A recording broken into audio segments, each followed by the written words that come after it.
Gary Korolev here, Sovereign Wealth Management. Of course, everybody knows about the new Israel-Iran situation that has arisen. So, getting a few questions regarding how that's affecting the major markets. So, let's go over a few charts for some perspective. Of course, when we have a big event in the Middle East, that's more of a war. Everybody always thinks about oil and what is oil doing.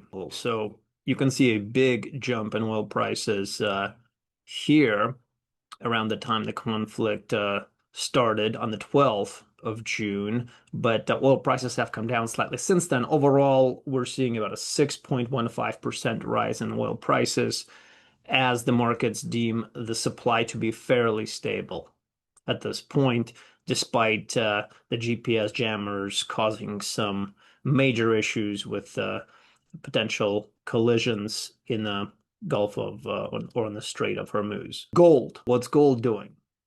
So if we look at when the conflict started here, the bombing started again on the 12th. We can see that since then, so gold jumped up to around the high of about $3,469. Now it's backed off to the same level it was prior to the beginning of the conflict, around $3,400.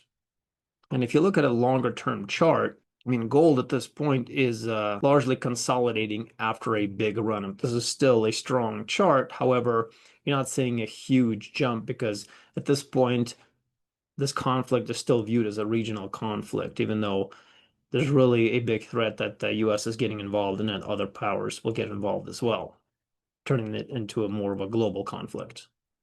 We take a look at the stock market. The S&P 500 had a fairly big drop from around 6,050 to as low as 5,929, but it's recovered since then. So overall, as of right now, since the start of the conflict, the market's breaking about even, down about 1% at this point. Now, if we look longer term, we still see that we're not at new highs. We're fairly close to new highs, but the all-time high is around 62.20, and we're not there yet. Kind of consolidating here as the market waits to see if the conditions deserve new highs in the stock market. Let's take a look at the volatility index. So this is a gauge of fear in the market. And again, the higher the volatility, the higher this index, the higher the uncertainty, the higher this index.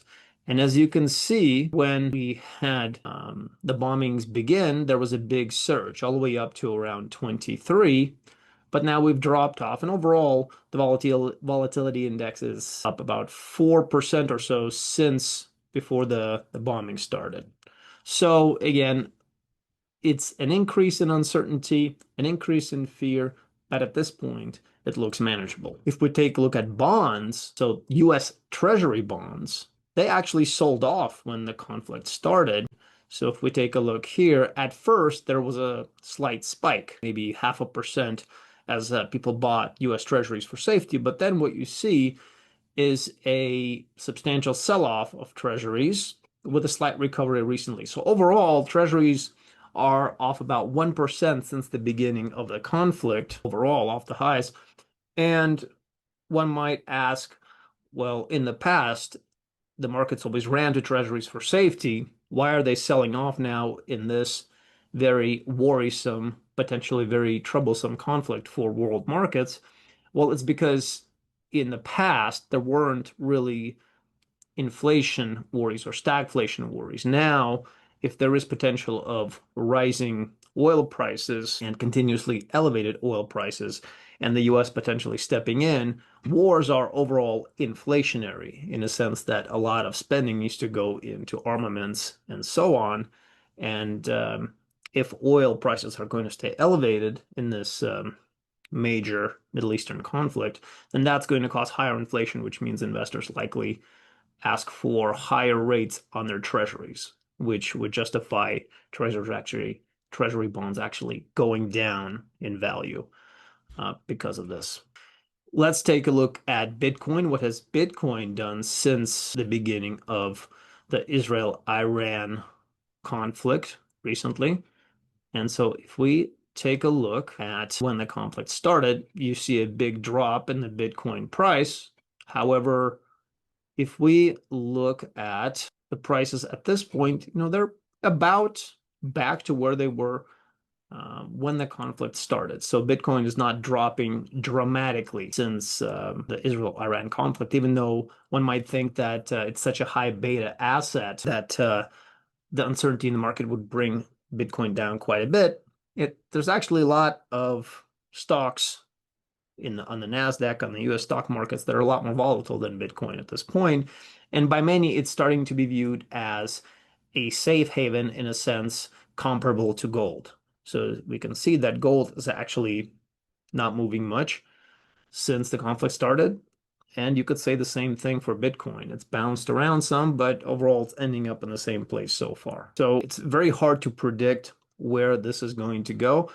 Of course, we are seeing that Israel is causing more damage to Iran, but in a sense, Iran's ambitions are a lot more manageable than what Israel is trying to do. While Israel has to topple the Iranian regime, and for that it needs to get the US involved, you could argue that's a much harder goal to achieve than what Iran's goal is simply for the regime to survive and continue on after the attacks. So there seems to be a balance developing as Iran has shown a resiliency and an ability to respond. And a lot of those facilities that are underground are quite hard to get to, as we're seeing in the news.